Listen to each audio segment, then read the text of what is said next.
স্বাগত জানাচ্ছি বাংলা ভিশনের সাপ্তাহিক আয়োজন mega live talk show BSRM গণতন্ত্র এখনের 530তম পর্বে। সাথে আছে তাইমুর রশিদ। আমার সাথে আজকে আলোচনার জন্য স্টুডিওতে উপস্থিত আছেন চারজন অতিথি। শুরুতে তাদের সাথে পরিচিত হয়নি। আমার হাতে ডানে আছেন বাংলাদেশের কমিউনিস্ট পার্টির সাবেক সভাপতি মুজাহিদুল ইসলাম সেলিম, আছেন বিএনপির vice chairman doctor Asaduzzaman Ripon. আমার হাতের বামে আছেন নাগরিক ঐক্যের সভাপতি মাহমুদুর রহমান মান্না, আছেন সিনিয়র সাংবাদিক এম এ আজিজ। আপনাদের চারজনকে স্টুডিওতে স্বাগত জানাচ্ছি। দর্শক, বিএসআরএম গণতন্ত্র এখনে আজকে আমরা আলোচনা করব অন্তর্বর্তী সরকারের 34 দিন কেমন কাটলো। এই 34 দিন, এই 34 দিনের যে সিদ্ধান্ত, যে উদ্যোগগুলো, এগুলো মূল্যায়নের চেষ্টা করবো। আলোচনায় থাকবে আইন শৃঙ্খলা পরিস্থিতি এবং প্রশাসনে যে অস্থিরতা, কেন, এর কারণ খোঁজার চেষ্টা করবে, প্রতিকারী বা কোথায়।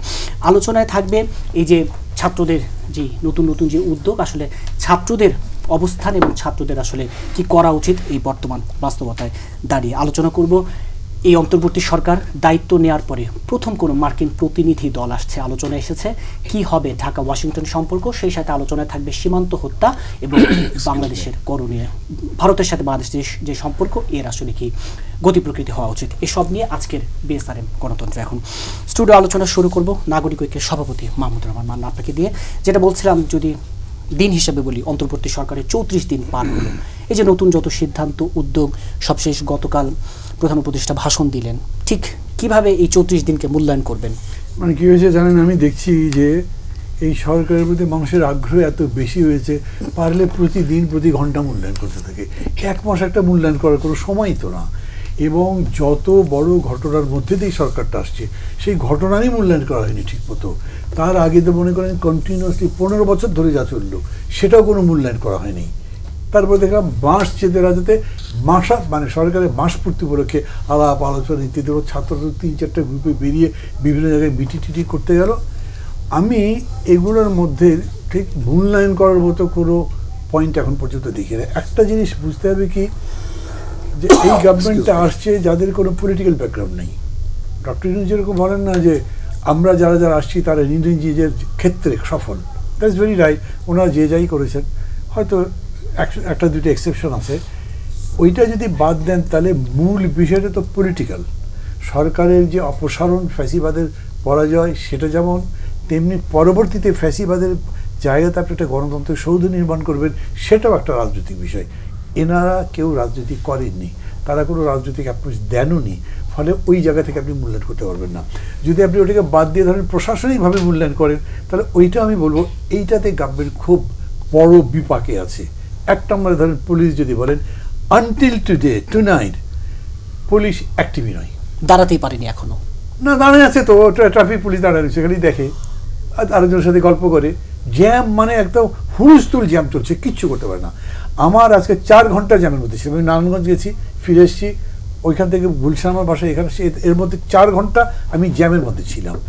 এখন এই যে পারছে না ওরা কেন, পুলিশের বিষয়টাও আপনাকে পলিটিক্যালি দেখতে হবে যে সরকার গত সপ্তাহে এরকম করে তাকে রাজনৈতিকভাবে ব্যবহার করেছে, দলীয়করণ করেছে, তাদের ক্ষমতার জন্য তাদের নিষ্ঠুর আচরণ করেছে, পুলিশকে মানুষ শত্রু মনে করে, এবং তার প্রমাণ তো আমরা আন্দোলনের মধ্যে দেখলাম। এখন ওই পুলিশের কাছে আপনি অভিযোগ নিয়েছেন, তার মনে আছে যে আমাকে মেরে তো ঝুলিয়ে রেখেছিল আমাদের লোকজনকে, যাবো কোন সাহসে, তারা যাচ্ছে না। এই জায়গাতে কনফিডেন্স তৈরি করতে সময় তো লাগবে, ফলে এখানে মূল্যায়ন করা নেই। যাই হোক, আমি আমার এই স্লটে বেশি না বলে একটা জিনিস বলি, এবং এটা বলা দরকার এখন। গতকাল ডক্টর ইউনূস যে বক্তৃতা করেছেন, আমার কাছে এই বক্তৃতাটাকে একটা একটা বেকন লাইটের মতো মনে হয়েছে। বেকন লাইট কেন বললাম, বিশেষ করে বড় বিরোধী দল বিএনপি বারবারই বলছিল যে রোড ম্যাপ দেন। প্রথম তারা বলছে 3 মাসের মধ্যে ভোট দেন, তারপর 6 মাসের মধ্যে ভোট দেন, তারপর বলে চাচ্ছে যৌক্তিক সময় দেবো। মানে ধীরে ধীরে BNP has come to sense, এরকম আমার মনে হচ্ছে, অর কামিং টু সেন্স।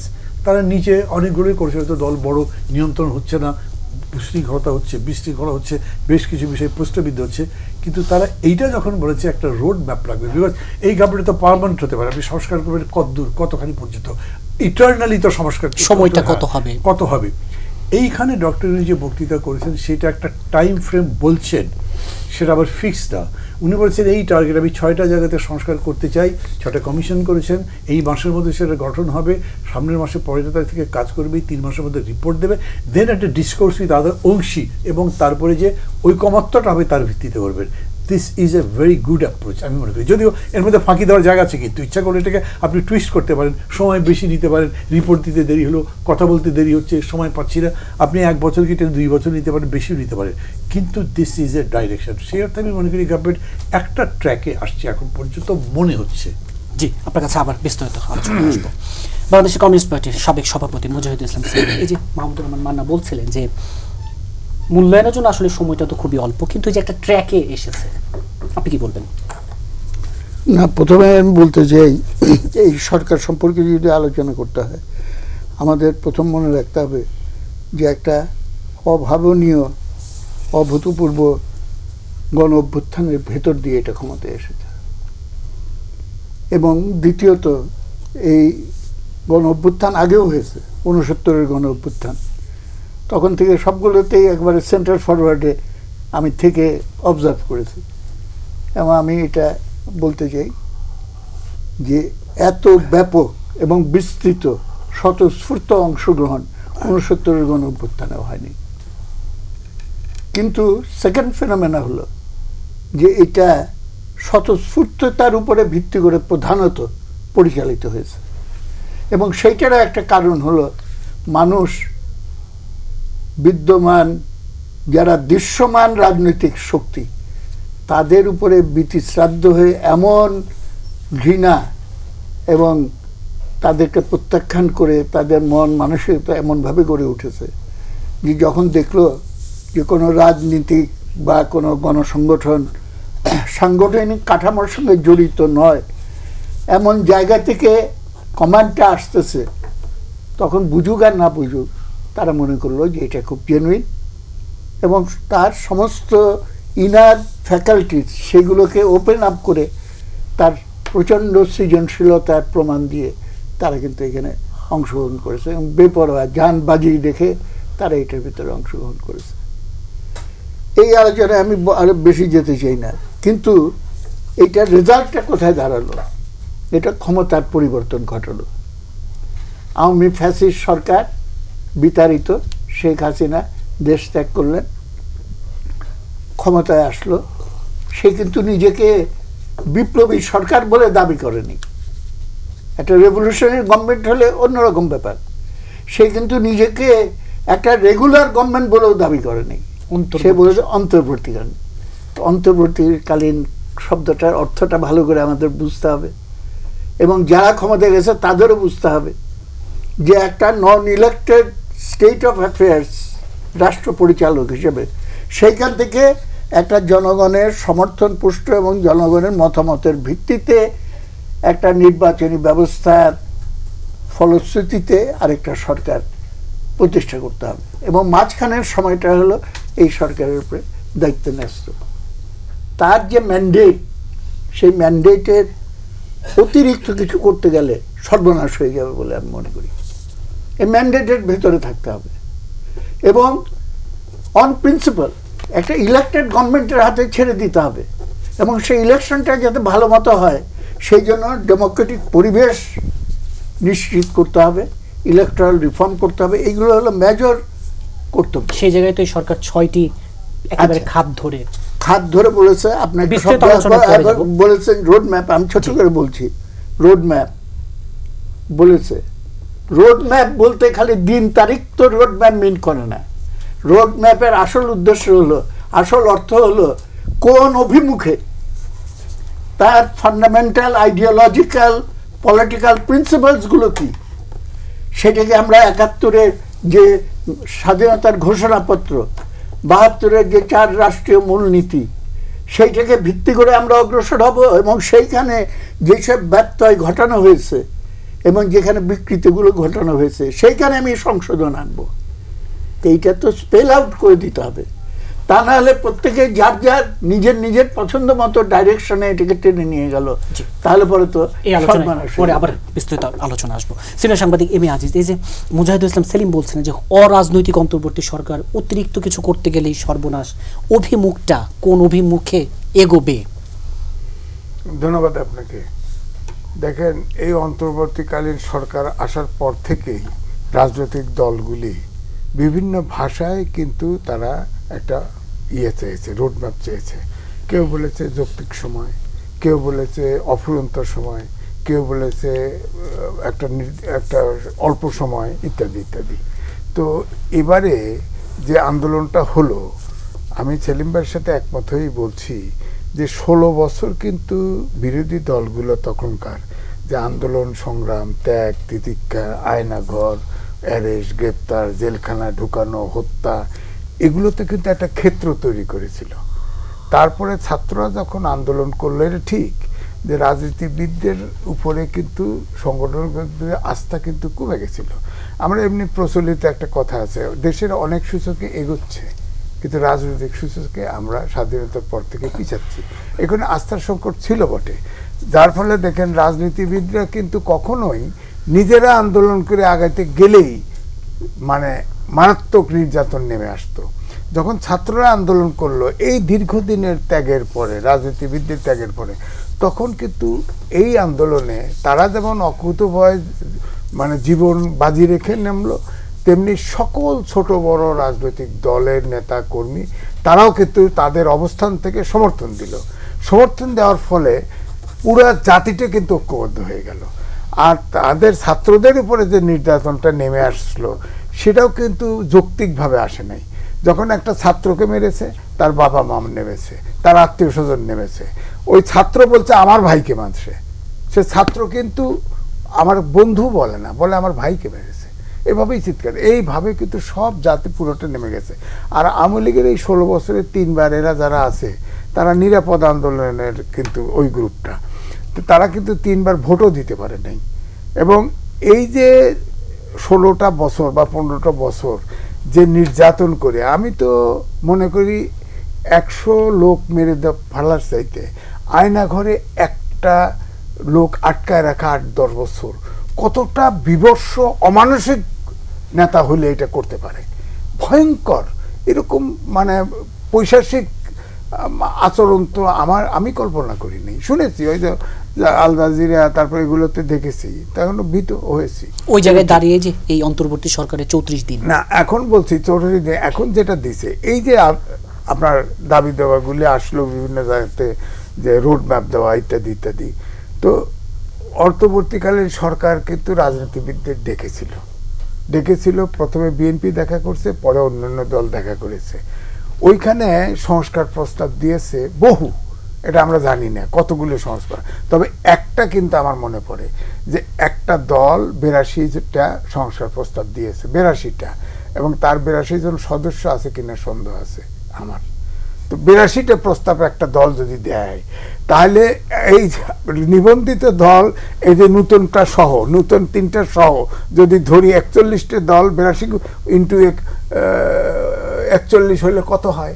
কমনও তো হবে। হ্যাঁ, কমনও তো হবে, কমন হতে পারে, আবার বেশি তো হইতে পারে। আপনারা বড় দল, আপনারা বেশি দিবেন, ওরা অল্প দল অল্প দিছে।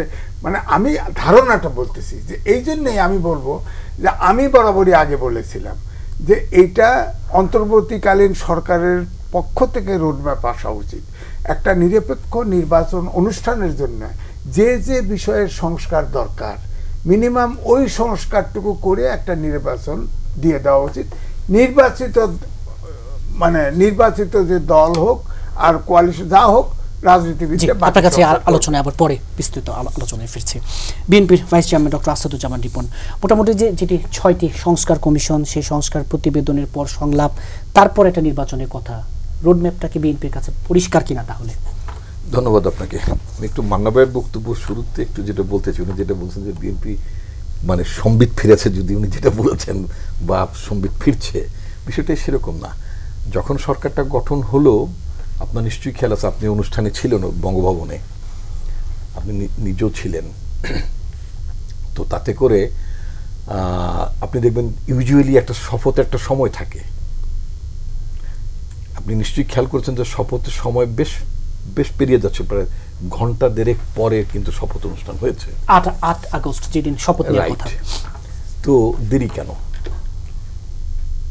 একটা হচ্ছে যে আপনার যে সরকারটি, বাংলাদেশের সংবিধানে তো আপনার মানে তত্ত্বাবধায়ক ব্যবস্থাও নাই, অন্তর্বর্তীকালীন সরকার ব্যবস্থাও নাই, কিন্তু সরকারটি তো অন্তর্বর্তীকালীন। তো সরকারটিকে অন্তর্বর্তীকালীন সরকার হিসেবে দায়িত্বভার গ্রহণ করতে হলে সেলিম ভাই একটা কথা বলেছেন যে এটা তো একটা বিপ্লব অভ্যুত্থান, যেটাই বলেন না কেন, জনগণের অভিপ্রায় ছিল।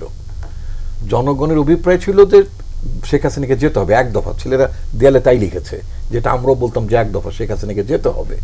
সাথে তারা তাদের যে মানে স্বপ্ন, তারা যে কথাগুলো বলেছে, যে দেশের রাজনীতি দেশটা যেভাবে চলছিল ঠিক সেইভাবে চললে চলবে না, এটা একটা পরিবর্তন আনতে হবে। সেই পরিবর্তনটা হচ্ছে সংস্কার, অর্থাৎ একটা মানে শাসক বদলে যাওয়া বা একটা সরকার বদলে যাওয়ার বিষয়টা না।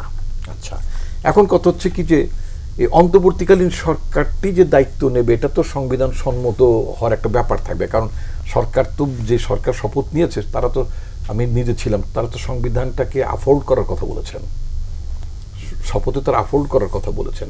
আচ্ছা, ভালো। এখন এই শপথটা দেরি হলো কেন? ওই অন্তর্বর্তীকালীন সরকারের ব্যাপারে তো আপনার একটা প্রেসিডেন্ট হাউস থেকে, অর্থাৎ বঙ্গভবন থেকে তো আপনার অ্যাপিলেট ডিভিশনে সুপ্রিম কোর্টের কাছে একটা ব্যাখ্যা চাওয়া হয়েছে। তার প্রায় 17 পৃষ্ঠার একটা ব্যাখ্যা তারা জুমে বসে, বিচারপতিরা জুমে বসে তারা একটা মানে বিশেষ পরিস্থিতিতে একটা অন্তর্বর্তীকালীন সরকার দায়িত্ব নিতে পারে, তাদের কর্ম পরিচালনা করতে পারে, তাদের টাস্কগুলোর ব্যাপারে তারা একটা অ্যাপ্রুভাল দিয়েছেন, আর তার সাংবিধানিক ব্যাখ্যা আছে। সেই বিবেচনায় এই অন্তর্বর্তীকালীন সরকার ভেরি মাচ একটা মানে সাংবিধানিক সরকার, আইনসম্মত সরকার, এতে কোনো সন্দেহ নেই। এবং এটাও সত্য যে আপনার যখন আপনি সংবিধান আফোল্ড করার কথা বলবেন, তখন সংবিধান কি বলছে? সংবিধান বলছে যখন পার্লামেন্ট থাকে না, ওই যে আপনি 3 মাসের কথা যেহেতু বলেন যে বিএনপি ইনিশিয়ালি 3 মাসের মধ্যে নির্বাচন চেয়েছে, সেটা সংবিধানের কারণেই চাওয়া হয়েছে। বলা ছিল তো একটা পার্লামেন্ট যদি বিলুপ্ত হয়ে যায়, পার্লামেন্ট না থাকে, in absence of that parliament পরবর্তী ইলেকশনটা 90 দিনের মধ্যে করতে হবে। বিএনপি ওই সাংবিধানিক মানে সূত্রটাকে ধারণ করে বিএনপি ইনিশিয়ালি কথাটা বলেছে। বাট রিয়ালিটি ইজ দ্যাট, যেটা এটা আমাদের সেন্সে আসার বিষয় না, যে টোটাল সিচুয়েশনটা যে প্রিভেল করছে। যেমন মান্না ভাই বললেন যে পুলিশ ডিসফাংশনাল, পুলিশ কাজ করছে না, প্রশাসন ডিসফাংশনাল, মানে ডিসি কারা হবে এটা নিয়ে হাতাহাতি। মানে আপনি কেন ইমাজিন, মানে এই লোকগুলো জেলা প্রশাসক হবে এদের মধ্যে কেউ, তো তারা যে মানে তারা যে একটা রাউডি সিচুয়েশন মানে ক্রিয়েট করছে, এই লোকগুলো তো ডিসি হবে, মানে ইট ইজ নট এক্সপেক্টেড। আপনার প্রশাসনে আপনার উপযুক্ত লোক পাওয়া যাচ্ছে না। 15 বছর যাবৎ এই আওয়ামী ফ্যাসিস্ট গভর্নমেন্ট তাদের একেবারে দলদাসদেরকেই আপনার তারা মানে প্রশাসনের চাকরি দিয়েছে। আবেদ আলী সার্ভিস কমিশন ছিল বিসিএস এর পাশাপাশি। নানাবিধ পরিস্থিতিতে আপনার সরকার একটা ভালো সচিব, একটা অ্যাকাউন্টেবল সচিব, মানে এই যে জনগণের ছাত্রদের যে অভিপ্রায়ের যে সরকারটি, এই সরকার তো একটা সাধারণ সরকার না। এই সরকারের কাছে তো মানুষের চাওয়া আছে, প্রত্যাশা আছে। মান্না ভাই যেটা বললেন যে প্রচুর মানে যেটা আধা ঘন্টা 1 ঘন্টায় সরকার সম্পর্কে মূল্যায়ন করা যাবে, মানে মানুষ এত মূল্যায়ন করছে। আচ্ছা, এই সরকারের কাছে এত প্রত্যাশা, সেই প্রত্যাশা পূরণ করবে কি হাসিনার রেখে যাওয়া ওই ক্যাবিনেট সেক্রেটারি যে স্টিল ইজ দেয়ার? শেখ হাসিনার প্রতিপালিত যে সমস্ত কর্মকর্তারা নানাভাবে যোগ্যতাহীনভাবেও যারা মানে একের পর এক পদোন্নতি পেয়েছে, তার চামচামি যারা করেছে, কিন্তু চাকরি তো তাদের আছে, এটা তো আর্মি না, কালকে চাকরি বিরতিতে যেতেই হবে। আমি এক সেকেন্ডে শেষ করে দেবো। ফলে আপনার এই ধরনের একটি ব্যবস্থা এই সরকারের জন্য অনেক চ্যালেঞ্জও আছে নিঃসন্দেহে।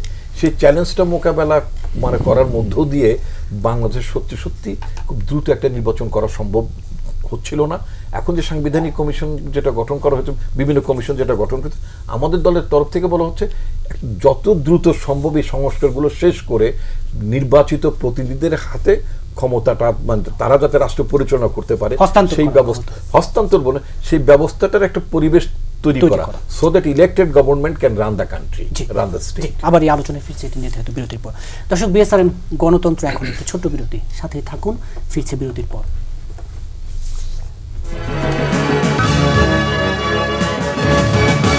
বিরতির পর আবারও স্বাগত জানাচ্ছে বিএসআরএম গণতন্ত্র এখনে। মাহমুদুর রহমান মান্না, এই যে রাষ্ট্র পুনর্নির্মাণে সংস্কারের যে পথরেখা ঘোষণা আপনি বলছিলেন, যে ডয়েচে ভেলেতে ডক্টর ইউনূস তার যে অগ্রাধিকারগুলো কথা বলছিলেন, 6টি সংস্কার কমিশন, সেই কমিশনের প্রতিবেদন, একটি কথা বলা হচ্ছে রাজনৈতিক মহল থেকে বক্তব্যটা এসছে যে গণ অভ্যুত্থানের এই অভিপ্রায় বাস্তবায়ন আবার খুব বেশি সময় লাগাটা ঠিক হবে কিনা। বা তার আগে আমি একটা কথা বলি, মজার ঘটনা কি 1/11-এর পরে যে সংস্কারবাদীর উপরে গজব, সংস্কার শব্দই একটা হেটেড শব্দ ছিল, আর এখন আপনি যদি সংস্কারপন্থী না হন তাহলে আপনার গজব। কখন যে কোনটা কি হয়, মিনিং কি হয়, সেটা হলো ইম্পর্টেন্ট। এখন সংস্কার মানে কি, আমি ধরেন সেই সময় তো আমি আওয়ামী লীগে ছিলাম তখন পর্যন্ত, সংস্কার আমি মনে করি সব সময় তো চলতে হবে। আপনি ঘরও ঝাড় দিচ্ছেন, সেটা তো একটা সংস্কার ঘরের জন্য। আর রাষ্ট্রের সংস্কার যতদিন রাষ্ট্র আছে ততদিনই চলতে হবে। এই টার্মস অফ রেফারেন্সটা আপনার ঠিক করতে হবে যে আপনি কী করবেন, কতদূর যাবেন।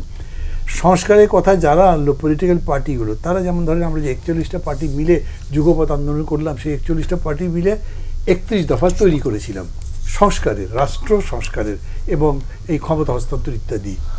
এখন কি হয়েছে, যেমন ধরেন বিএনপির মহাসচিব গিয়ে প্রধান উপদেষ্টাকে বলছেন সংস্কার আপনি কী করতে চান সেটা বলেন। তা কেন? আমরা বলছি এই সংস্কার আমরা চাই এবং এই পারপাসে। বিষয়টা তো এরকম না যে আপনি অর্থনীতিকে কত মজবুত বানাবেন সেটা করেন, সেটা আমার এজেন্ডা হওয়ার কথা না। খুবই যেটা জরুরি আছে, যেটা না করলে নয় সেটা। কিন্তু মেইন বিষয় হচ্ছে যে একটা বিশেষ পরিস্থিতিতে এই সরকারকে ক্ষমতায় আসছে। অন্তর্বর্তী সরকার মানে এই সরকারের পরে সরকার আসবার যে সময়, সেই সময়ের কাজটা করবে। তার মানে ট্রানজিশন, আর একটা ইলেকশন দেবে। ইলেকশন কী করলে মানুষের কাছে গ্রহণযোগ্য সবচেয়ে ভালো, সেটা করবে তারা। তার জন্য কি কি লাগে এটা বলবে, আমরা এই জিনিস চাই। কিন্তু যে এই জায়গায় তো বলা হচ্ছে যে নির্বাচন দিয়ে শুধু ক্ষমতার বদল, যে বারবার একটি কথা আসছে যে এক স্বৈর শাসক থেকে যেন আরেক স্বৈর শাসকের হাতে কোনো গ্যারান্টি দেওয়া যাবে এরকম যে এক স্বৈর শাসক থেকে আরেক স্বৈর শাসক হবে না। সবচেয়ে ভালো কনস্টিটিউশনে যদি মার্শাল ল হয়ে যায়, মিলিটারি কি হইতে আপনি কী করবেন? এগুলো কিন্তু কোনো কথা নয় আসলে। ওইটা জনগণের চেতনার উপরে নির্ভর করে। আমেরিকাতে মার্শাল হবে নাকি? মানুষ হারবে কিনে ফাইজলামি করছে কি, কেউ মানবে না। ইন্ডিয়াতেও তাই। ওটা মানে জনচেতনার উপরে নির্ভর করে। কিন্তু একটা জিনিস হইতে পারে যে আপনি যদি ওটা রক্ষা করতে চান, তাহলে ব্যাপক ডিসেন্ট্রালাইজেশন করবেন, যাতে পাওয়ার কনসেন্ট্রেটেড ফিউ অথবা একটা ইন্ডিভিজুয়াল হাতে না যায়। আমাদের কনস্টিটিউশন তো সমস্ত power vested on the prime minister, সেইটা আপনি চেঞ্জ করতে হবে। তার মানে তো ওইটা যদি করতে চান তাহলে কনস্টিটিউশন চেঞ্জ করলেন। খুব ইন্টারেস্টিং ব্যাপার কি জানেন, আবার বলি, রিপোর্ট এখানে আসে যেহেতু সেই জন্য বলছি আমি, বিএনপি কিন্তু প্রথম দিকে বলেছে যে কনস্টিটিউশন আমাদের হাত দেওয়া উচিত হবে না, কিন্তু তারাই আবার বললো 2 টার্ম পর থাকতে পারবে না, বা 2 টার্ম বেশি থাকতে পারবে না। সেটা একটা কনস্টিটিউশন অ্যামেন্ডমেন্ট না, তারা বাইক্যামেরাল লেজিসলেচার চাচ্ছে, সেটাও তো একটা অ্যামেন্ডমেন্ট। তো এইরকম করে কনস্টিটিউশন অনেকগুলো অ্যামেন্ডমেন্ট করা যায়। এখন আমাকে যদি জিজ্ঞেস করে, আমি মনে করি এই গভর্নমেন্টের হাতে আমি সবচেয়ে ভালো যা যা পেতে পারি আমি তাই নেবো। হয় নট পলিটিক্সে এরকম কিন্তু কথা নাই যে ভাই ভোট করে তারপরেই সংস্কার করতে হবে, আগে করা যাবে না। যদিও আমরা 31 দফা যখন করেছি তখন বলেছি যে নির্বাচন হবার পর যে সংসদটা হবে, সেই সংসদ বসে 6 মাসের মধ্যে এই সংস্কারগুলো করবে। আমি মনে করি 6 মাসের মধ্যে সংস্কার করা মানে 6 মাসের মধ্যে সংস্কার আবার কী বোঝায়, আপনাকে সংস্কারটা করেই যেতে হবে। সেই অর্থে আমি বলছি যে এখন এই গভর্নমেন্ট যত ভালো সংস্কার করতে পারে করে দেওয়া উচিত। যেমন আমি মনে করি আমাদের ইলেকশনের একটা বড় সমস্যা কি, যে যেতে ওই সিকান্দার। মানে ও যদি 51% পায় আর আপনি 49% পেয়েছেন, আপনার কিচ্ছু নেই, ওর হাতে সব। অতএব এখানে প্রপোর্শনাল রিপ্রেজেন্টেশন হওয়া উচিত। এগুলো আমি ডয়েচে ভেলিতে ডক্টর ইউনূসের একটা সাক্ষাৎকার দেখলাম, উনি বিন করেছেন যে এই ধরনের চেঞ্জ করবার আগে একটা টেকসই পরিবর্তন তো হবে না, তবে এগুলো করে যেতে চাই উনি বলছেন। তার মানে গভর্নমেন্টের এজেন্ডার মধ্যে এটা আছে। উনি এখন এটা স্পেল আউট করেছেন, আবার তার সাথে ইকোনমিক বিষয়গুলো মিলেছেন। কীরকম মজার ব্যাপার না, মার্কিন যুক্তরাষ্ট্রের সঙ্গে বা নেদারল্যান্ডের সঙ্গে সংস্কার নিয়ে আলোচনা হবে। ওরা আবার কি সংস্কার করবে? মূল কথা হচ্ছে আপনি অর্থনীতিতে চাঙ্গা করতে হলে টাকা চাইবেন, এই তো বুঝে দেবেন যে আমি এই করতে চাই, ভালো জিনিস, দেশের অর্থনৈতিক সংস্কার হবে, এগুলো করবেন। ওইটাও কিন্তু পার্ট। যে রেটে ব্ল্যাক মানি আছে, লক্ষ কোটি টাকা সাইফন্ড আউট বিদেশে চলে গেছে, ওইটা ফিরে আসলে আপনি ভোট করতে পারবো, তাই ওইটাকেও তো অ্যাড্রেস করতে হবে। ব্ল্যাক মানি যদি ডমিনেট করে কোনো ফেয়ার ইলেকশন হতে পারে না। সেই কারণে হয়েছে কি, এজেন্ডা মানে আপনার যে সংস্কারের পরিধি বিরাট হয়ে গেছে, ক্যানভাস অনেক বড় হয়েছে, এটাকে কতদূর পর্যন্ত সংযোজিত করতে পারবে তা জানে না।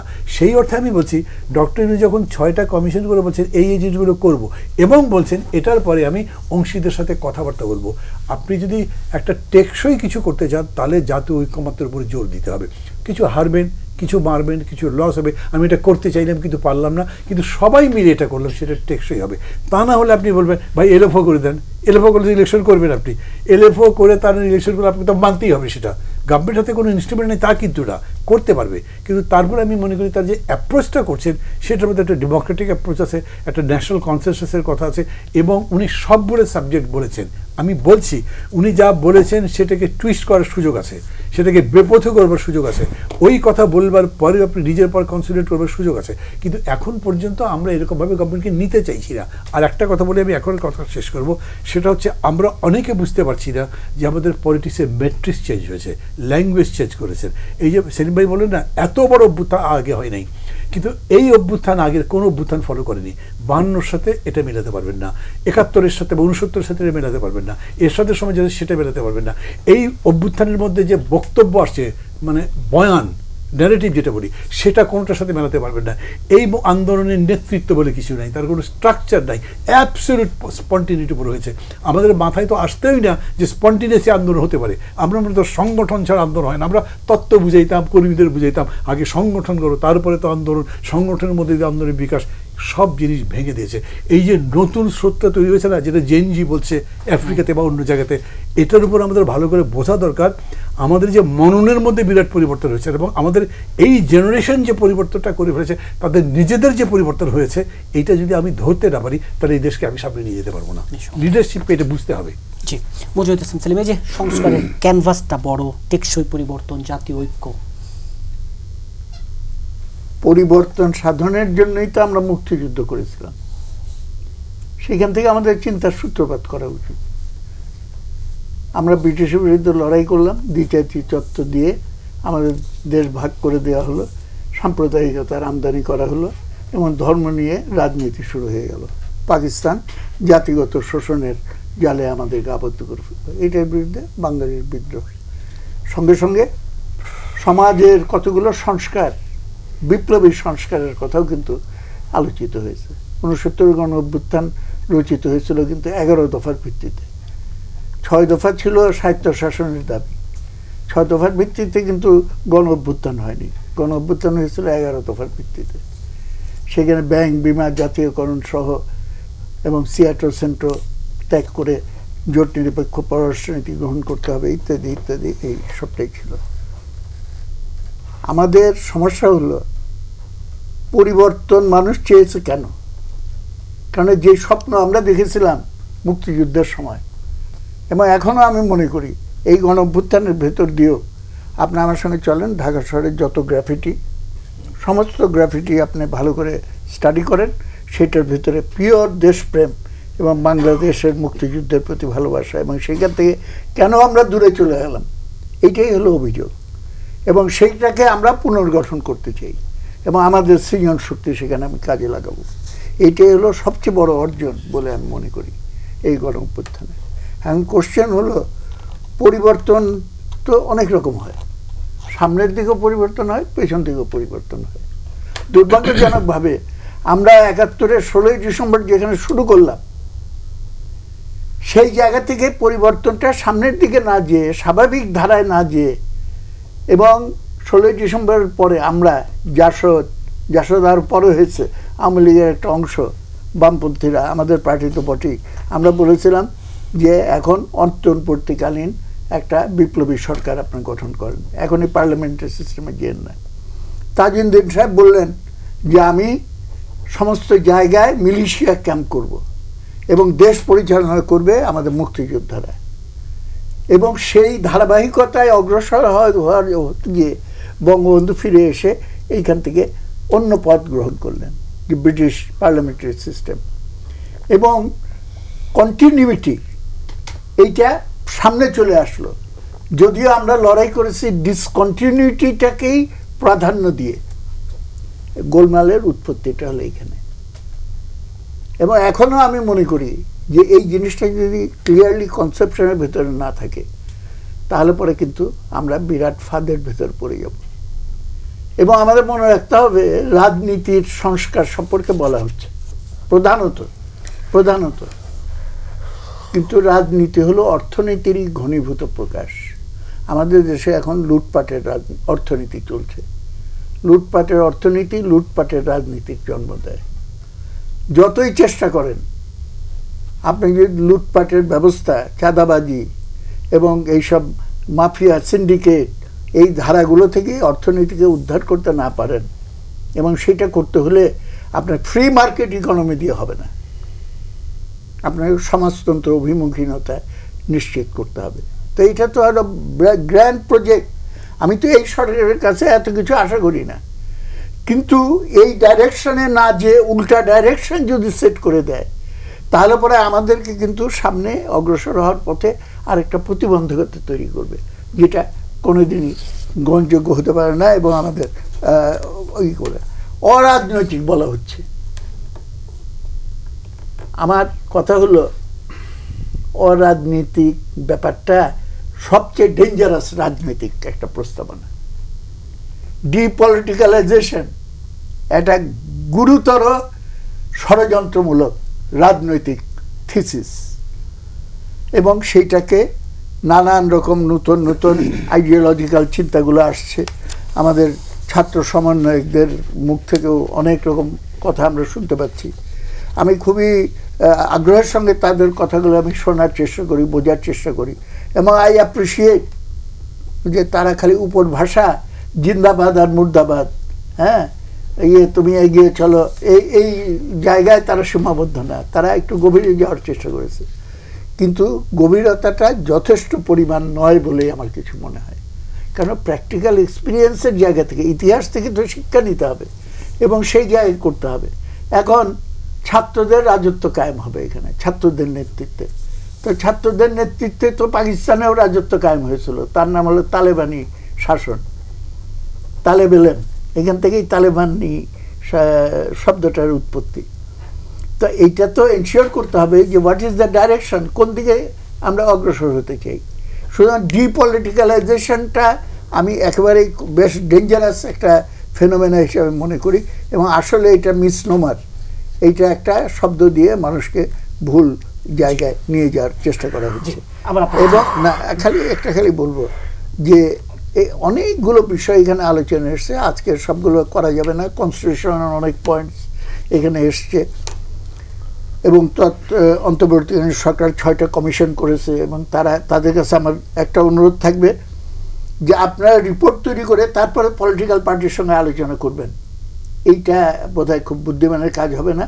আপনি ইনফর্মালি হলেও পলিটিক্যাল এক্সপিরিয়েন্স লোকজনের কাছ থেকে তাদের মতামতগুলো কমিশনও যেন রাজনৈতিক দলগুলোর সাথে আলোচনা করে তাদের রিপোর্ট। সেকেন্ড হলো, আমি মনে করি এই সংস্কার বিষয় বা to ensure a free fair election and a democratic atmosphere, এটা এনশিওর করার জন্য খালি অন্তর্বর্তীকালীন সরকারের উপরে নির্ভর করে বসে থাকলে চলবে না। দ্য পলিটিক্যাল পার্টিস তাদের নিজেদের ভিতরে ডায়ালগ ওপেন করা উচিত, এবং তাহলে পরে পলিটিক্যাল জগৎ থেকে কিন্তু তাদের অভিজ্ঞতার আলোকে, এবং বিশেষ করে এইটাকে যদি আমরা সাম্প্রতিক গণ অভ্যুত্থানের সঙ্গে কম্বাইন করতে পারি, তাহলে পরে কিন্তু আমরা একটা যে ন্যাশনাল কনসেনসাসের দিকে অগ্রসর হতে পারি। আবার আসবো যে ছাত্রদের রাজত্ব কায়েম হচ্ছে কিনা এই ছাত্র জনতার গণ অভ্যুত্থানের পরে, এই সময়ে বিভিন্ন জেলায় জেলায় ছাত্রদের সমন্বয়কদের বৈষম্য বিরোধী ছাত্র আন্দোলন, এই যে এই প্ল্যাটফর্মে যেই মত বিনিময়গুলো, এখানে কিছু ঘটনা ঘটছে, ছাত্রদের ভূমিকা এখন কি হওয়া উচিত?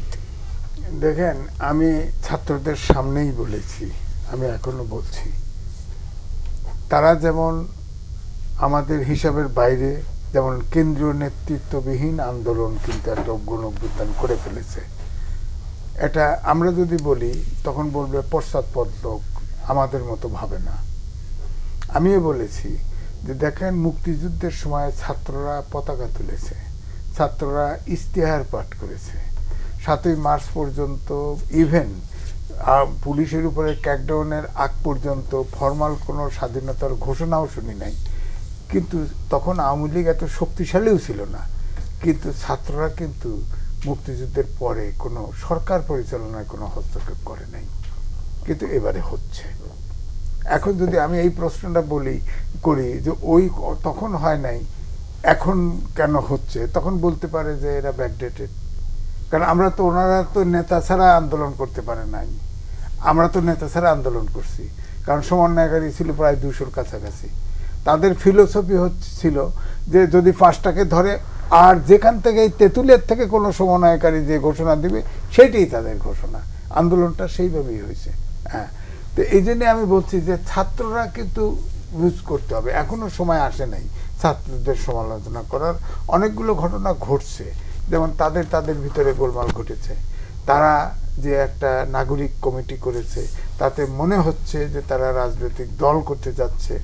হ্যাঁ, আমি একজনকে বলেছি যে রাজনৈতিক দল কিন্তু বিভিন্ন সময়ে চেষ্টা হয়েছে, 1/11-এর সময় চেষ্টা হয়েছে, যখনই রাজনৈতিক দলের করার ঘোষণা দিবে, এখন যে ছাত্র সব দলের, ছোট বড় সব দলের মতাদর্শের ছাত্ররা আছে, তখন কিন্তু দেখা যাবে যার যার দলের ছাত্ররা তার দলে ফিরে যাবে।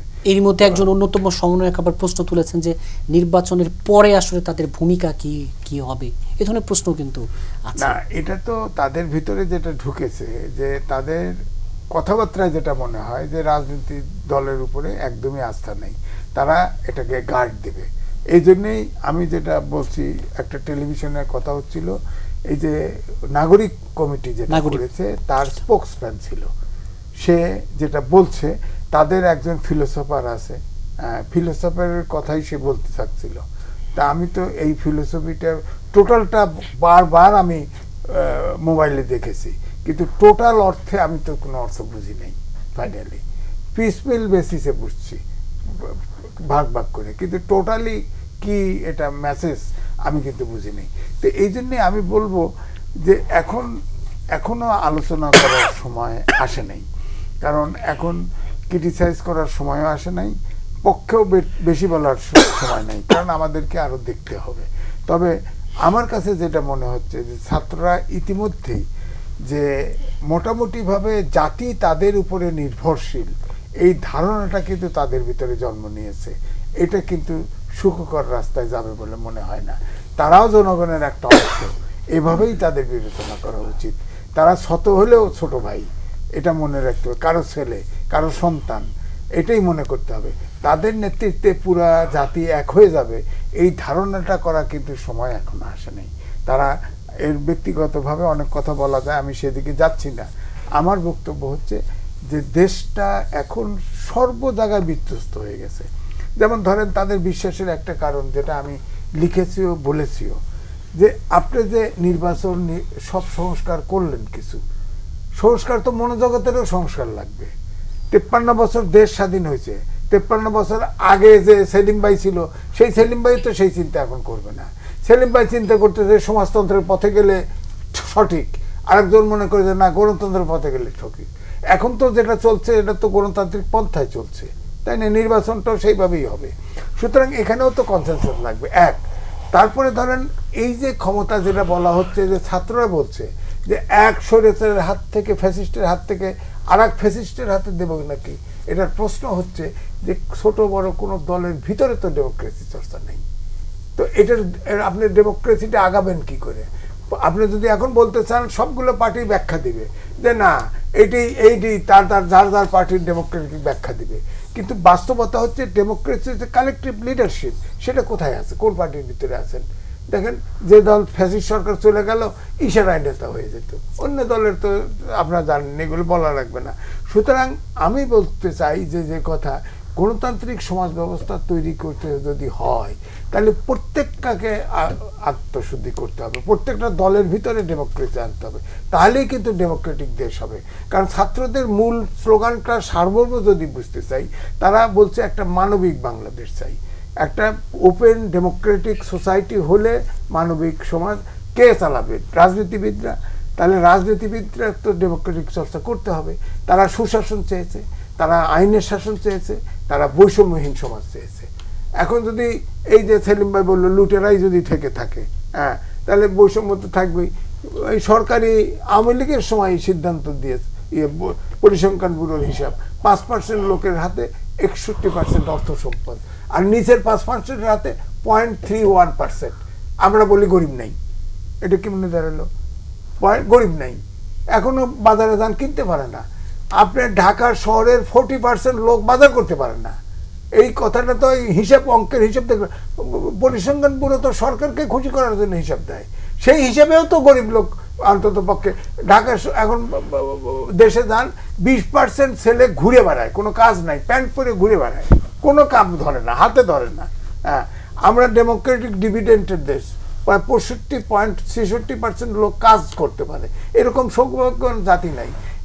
এইটার যে শিক্ষা ব্যবস্থা, একটা গিনিপিকের মতো ওই সরকারও ব্যবহার করছে, এই সরকারও কিন্তু 3 কথা বলে ফেললো। চতুর্থ শিল্প বিপ্লব, যেখানে বিজ্ঞানের যুগে শিক্ষা ছাড়া কোনো উপায়ই নাই, এবং সেই শিক্ষা অটোমেশনের যুগ, কম্পিউটার মানুষকে রোবট মানুষকে রিপ্লেস করে দিচ্ছে, সেই জায়গা কিন্তু আমরা চিন্তাও করতেছি না, এটা আলোচনায় আসতেছে না। দেশটাকে সাজাতে হলে, আগের অগ্রগতি ধরে রাখতে হলে অবশ্যই কম্পিউটারের পিছনের লোক, আইওটির পিছনের লোক তৈরি করতে হবে। এই তার প্রবাসী 1.5 কোটি আছে না, একটাও থাকবে না আগামী 15 বছর পরে, বিদেশে একটাও থাকবে না। ডক্টর আসাদুজ্জামান রিপন, যে দলের ভেতরে গণতন্ত্রের চর্চা, সংস্কারের একটা বড় ক্যানভাস, ছাত্রদের ভূমিকা কি হওয়া উচিত? ধন্যবাদ আপনাকে। এবং অনেক সময় মনে হতে পারে, বিশেষ করে মানে যারা আমাদের ছেলেমেয়েরা যে একটা আন্দোলন করলো, তো তাদের কারোর কথাবার্তা যেটা মনে হয় যে বিএনপি বা সমমনা দলগুলো হঠাৎ করে বুঝি সংস্কারের কথা বলছে। আমি ওদের একজন সমন্বয়কের কথা শুনলাম, আমার কাছে তার বক্তব্যটা ভীষণ বিরক্তিকর লেগেছে, অনেকের কাছেই লেগেছে। কারণটা হচ্ছে যে মানে তিনি বলতে চেয়েছেন যে ছাত্ররা যে ধরনের কথাবার্তা শুনলে খুশি হয়, তারেক রহমান সেই ধরনের কথাবার্তাই বলছেন। তো এইটার জন্য তো তার একদিক দিয়ে তারেক রহমানকে তার ধন্যবাদ দেওয়া উচিত যে তারেক রহমান সাধারণ ছাত্র বা তাদের যে আকাঙ্ক্ষা, সেই আকাঙ্ক্ষার প্রতি তিনি রেসপেক্টফুল, যে তিনি সেই ধারণাটা তিনি ধারণ করেন। আচ্ছা, এখন ওদের উদ্দেশ্যে যেটা বলতে চাই, ওরা যখন শুধুমাত্র কোটা নিয়ে যখন ব্যস্ত ছিল, যখন শুধুমাত্র চাকরি নিয়ে ব্যস্ত ছিল, এটা বিসিএস অফিসার হওয়ার জন্য ব্যস্ত ছিল, পাবলিক সার্ভিস কমিশনে তার ন্যায্যতা প্রাপ্তির জন্য যখন সে এনগেজ ছিল, বাকি এক দফাটা আনলো কারা? It is people. একটা খেলায় অনেকক্ষণ ধরে খেলা হয়, দেখবেন যে প্রায় কত 3 ঘন্টার মধ্যে খেলা হয় না অনেক সময়, নাকি কত 1 ঘন্টা, সরি আমি খেলাটা দেখি ফুটবল মানে ওবায়দুল কাদেরের খেলা না, ফুটবল খেলা 1.5 ঘন্টা 1.5 ঘন্টার মধ্যে দেখা যায় একেবারে শেষ সময় অনেক সময় কিন্তু গোল হয় না। তখন কি হয়? তখন আপনার টাই ব্রেকার হয় বা ইত্যাদি নানান কিছু হয়, বা দেখা গেল শেষ মুহূর্তে মেসি একটা গোল মেরে বসলো। তো খেলাটা তো আপনার 90 মিনিট ধরে চলছিল বা 89 মিনিট ধরে চলছিল, 87 মিনিট ধরে চলছিল। 87 মিনিটের সময় মান্না ভাই গোল দিতে পারেন নাই, সেলিম ভাই গোল দিতে পারেন নাই, আজিজ ভাই গোল দিতে পারেন নাই। দেখুন, আমি আসাদুজ্জামান রিপনের তুলনামূলকভাবে আমি একটু কনিষ্ঠ, আমি গোলটা আপনারাই বানিয়েছেন, আমি একটা মারলাম বা একটা হেড মারলাম, গোলটা হয়ে গেল, কৃতিত্ব আমার না। আপনারা যারা গোলটা বানিয়ে দিয়েছেন, মাঠটা তৈরি করে দিয়েছেন পুরো 87 মিনিট, তাদের কোনো অবদান নাই? তো বিষয়টা অবদানের ভাগাভাগি নিয়ে আমার কোনো কন্ট্রাডিকশন নাই। আমি যেটা মানে তাদের উদ্দেশ্যে যেটা বলতে চাই, আমাদের দলের তরফ থেকে আমার নেত্রী বেগম খালেদা জিয়া, উনি কারাগারে যাওয়ার আগে, ওনাকে যে মিথ্যা মামলায় যে স্বৈরাচারী শেখ হাসিনা জেলে পাঠালো, তার আগে তিনি ভিশন 2030 দিয়েছেন। সে ভিশন 2030 মধ্যে একজন ব্যক্তি 2বারে বেশি প্রধানমন্ত্রী হবেন না, রাষ্ট্রপতি প্রধানমন্ত্রীর মধ্যে ক্ষমতার ভারসাম্য থাকবে, মানে ছেলে মেয়েদের মেধার ভিত্তিতে চাকরির ব্যাপার থাকবে। আরে বাবা, তোমাদের সব কথাবার্তা তো বিএনপি চেয়ারপারসন বেগম খালেদা জিয়া 16 সালে 17 সালে বলে দিয়েছেন। তারপরে বিএনপি অ্যান্ড তার like minded political parties Manna ভাইরা সহ তারা আবার সেটাকে রিফাইন করে আবার তারা 31 দফা দিয়েছেন। সেই কথাগুলো তো আজকের কথা না, ওই কোটা মুভমেন্টের বহুত আগের কথা। সুতরাং বিএনপি অ্যাজ সাচ, আপনি যেহেতু আমার দলের কথা বললেন, বিএনপি অ্যাজ সাচ এবং BNP like minded political party, তারা তো রাষ্ট্রের সংস্কারের কথা তারা ভাবছিলেন, এবং সংস্কারটা একটা চলমান প্রক্রিয়া, এটা আমি বিশ্বাস করি। সংস্কারটা এই নয় যে একজন ব্যক্তি 2বারে বেশি প্রধানমন্ত্রী হতে পারবেন না, এমনও তো হতে পারে যে প্রয়োজন হতে পারে যে তিনি 1বারে বেশি প্রধানমন্ত্রী হবেন না, কথার কথা, তাই না? রাষ্ট্রপতির নামটা রাষ্ট্রপতি না থেকে চ্যান্সেলর হতে পারে, আছেন অনেক দেশে। এটা তো সুতরাং এটা তো একটা চলমান প্রক্রিয়া। এই দেশের নাগরিকরা কোনটা পছন্দ করেন সেটা ভাববার বিষয়। এক সময় দেখা গেল যে সবচেয়ে বেশি ভোট যিনি পেয়েছেন তিনি এমপি হতেন, এখন ভাবনাটার মধ্যে আসছে যে সংখ্যানুপাতের ব্যাপারটাও থাকবে, আপার হাউসের কথাও আসছে।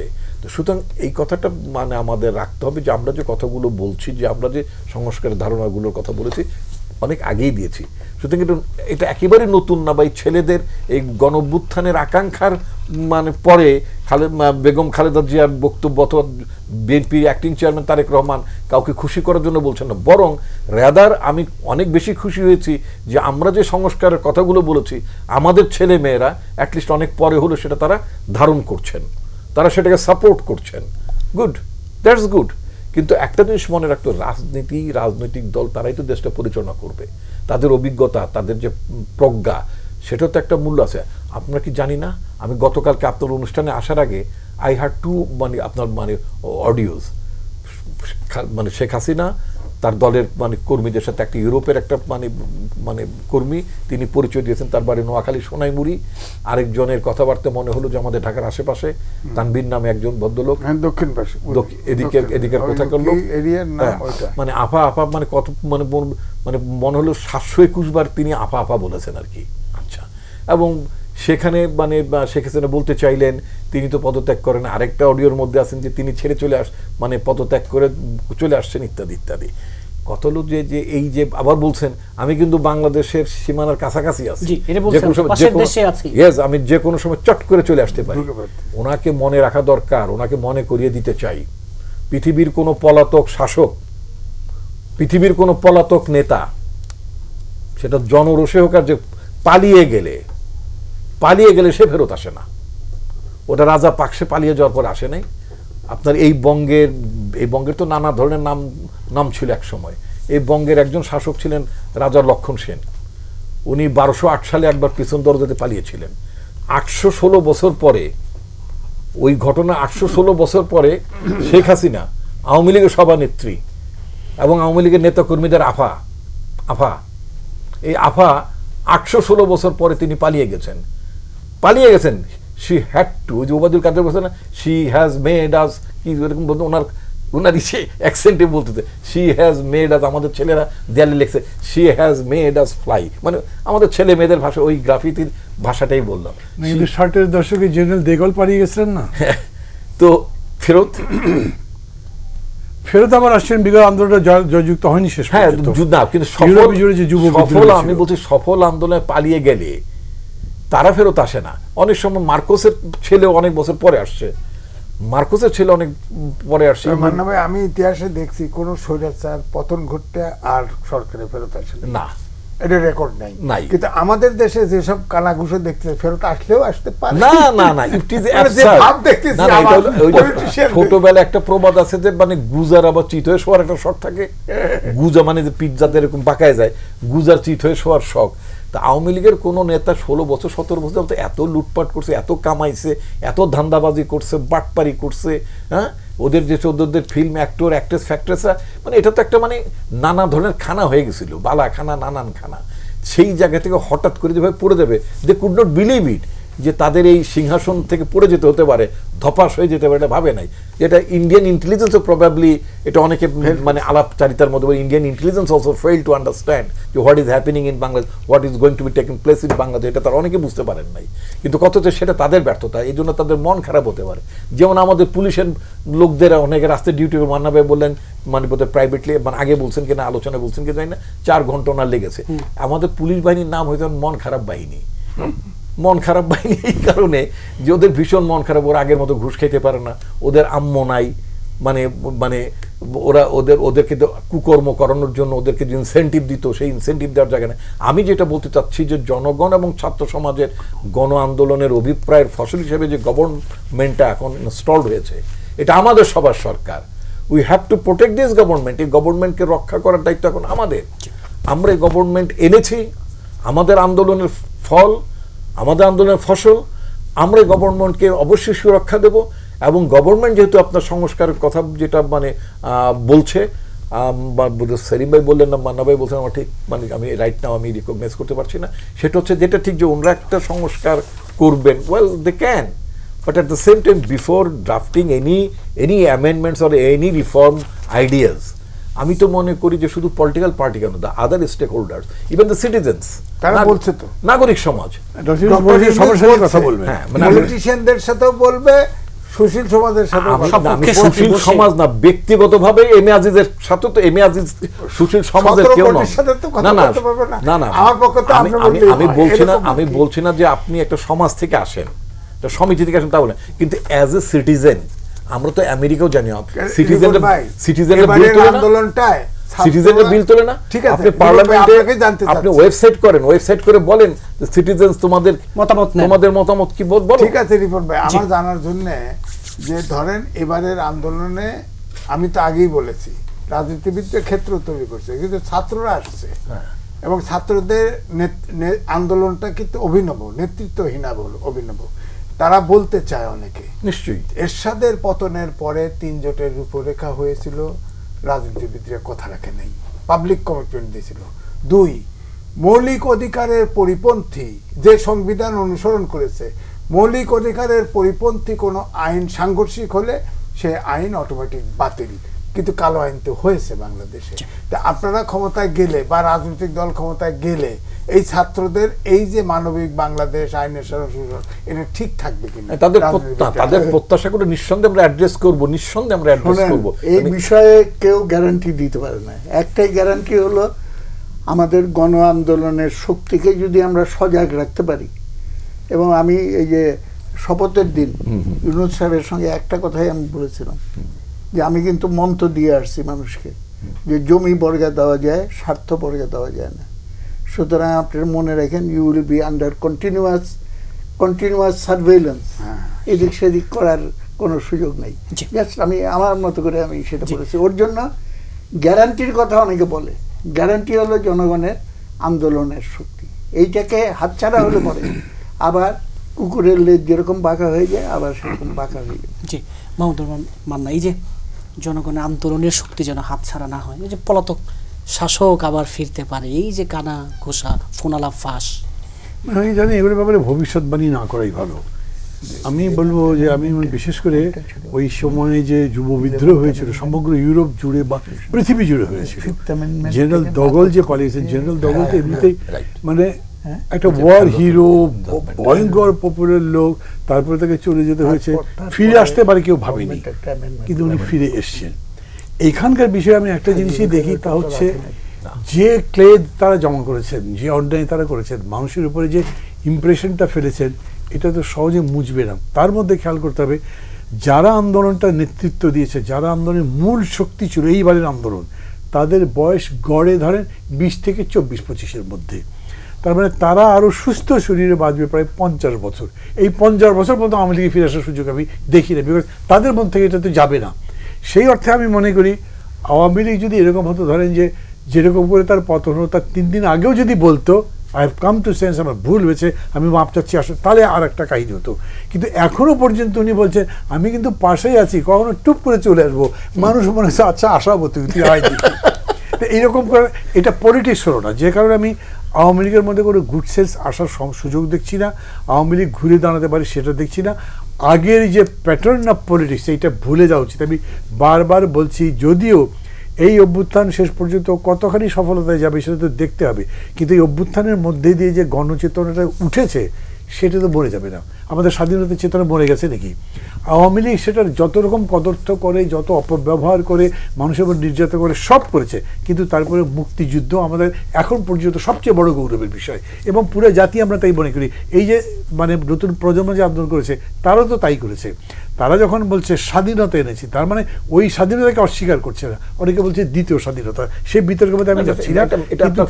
কিন্তু আপনার তারাও কিন্তু সেটা তাদের কিন্তু তৃতীয় স্বাধীনতা, চতুর্থ স্বাধীনতা ফ্রান্সও বলে। যেটাই হোক, আমি বলছি যে ওই স্বাধীনতাকে কেউ অস্বীকার তো করছে না। এইরকম করে এখনকার যে চেতনা, এই চেতনাটা কি আমরা নতুন একটা কিছু করতে চাই, নতুন বাংলাদেশ করতে চাই, পুরনো ধাঁচের পলিটিক্স বদলাতে চাই, পুরনো সংস্কৃতি বদলাতে চাই, আচরণ বদলাতে চাই। The nation itself will change, এইটা একটা আকাঙ্ক্ষা। এইটা যদি রাজনীতিবিদরা ধারণ করতে পারে, অথবা যারা সোশ্যাল কি বলে এমিনেন্ট লোক আছে, আজকাল বলে ইনফ্লুয়েন্সার, এরাও যদি করতে পারে, তাইলে কিন্তু এটা এগুবে, এটা মরতে পারবে না। যেরকম করে অকথ্য কদাচার মিথ্যাচার করা হয়, এরকম করে কেউ টিকতে পারবে না। ওটারই একটা প্রমাণ। আমি কিন্তু কাউকে আঘাত করার জন্য বলছি না, বিশেষ করে আপনাদের পার্টিকে তো নয়, হতেই পারে আমি জেনুইনলি মনে করতে পারি আমার লড়াই আমি করেছি, তুমি ঠিক আছে সামনে এখন আসছে, তুমি ভোট দিয়ে দাও তাড়াতাড়ি, বলতেই পারি। কিন্তু যখন দেখে যায় না মানুষ এখন ভোটের চাইতে দেশ বদলাতে চায়, তখন ওইখানে তারা একটা সমঝোতা করতে চেষ্টা করছেন, এবং এটা গুড আমি মনে করি। আরেকটা বিষয় ছোট করে আপনার মন্তব্য জেনে নেব। বলছিলাম যে অন্তর্বর্তী সরকার দায়িত্ব নেওয়ার পরে প্রথম কোনো মার্কিন প্রতিনিধি দল শনিবার আসছে। এই যে আগের সরকারের সাথে শেখ হাসিনার আওয়ামী লীগের সাথে যুক্তরাষ্ট্রের যেই একেবারে একটা বিরোধপূর্ণ সম্পর্ক, সেই জায়গায় দাঁড়িয়ে নতুন ঢাকা ওয়াশিংটন সম্পর্ক। আমাদের দেশে না এরকম একটা ব্যাপার হয়েছে, জানেন, কিছুদিন ধরে, বেশ কিছুদিন ধরে যে আমরা সব কিছুর মধ্যে খালি বিদেশি হাত খুঁজতে যাই। এই যে অভ্যুত্থানটা হলো, এর মধ্যে বিদেশি হাত কি আছে? ধরেন এখানকার অভ্যুত্থানে একজন দুইজন নেতা তলে তলে আমেরিকার সাথে খাতির আছে, কারো ইন্ডিয়ার সাথে খাতির আছে, ম্যাটারই করেনি। মানুষ যেভাবে দাঁড়িয়েছে তাতে এটা ম্যাটার করেনি। ঠিক এরকম বলছি, আজকের বাংলাদেশ গড়বার ক্ষেত্রে আমেরিকা এসে যদি বলে তোমার রিজার্ভ কম আছে, ঠিক আছে আমি তোমাকে এই সাপোর্ট দিচ্ছি, তোমার এই বাজেটারি সাপোর্ট দিচ্ছি, তোমার আর কি কি রকম সাপোর্ট লাগবে বলো, ইটস গুড, ওয়েলকাম। আমরা তো চাই ভাই আমার টাকা লাগবে, আমার ডলার লাগবে, এখন আমার অর্থনৈতিক ইয়ে করবার জন্য ইনভেস্টমেন্ট বেশি লাগবে, সেটা যদি তারা করে। কিন্তু যদি তারা মনে করে না তারা আমেরিকার টাকা পয়সা দিয়ে প্রভুত্ব করবে, those days are gone. India যেরকম বুঝতে পারছে না যে দে আর লস্ট, হেরে গেছে তারা, তারা যদি বন্ধুত্ব করতে চায়, ডক্টর ইউনূস যে কালকেও কথা বলেছেন, তারপর ডয়েশে ভেলিতে বলেছেন যে আমাদের ভারতের সাথে সবচাইতে ভালো সম্পর্ক হওয়া দরকার, বিকজ এমন প্রতিবেশী আপনি বদলাতে পারছেন না।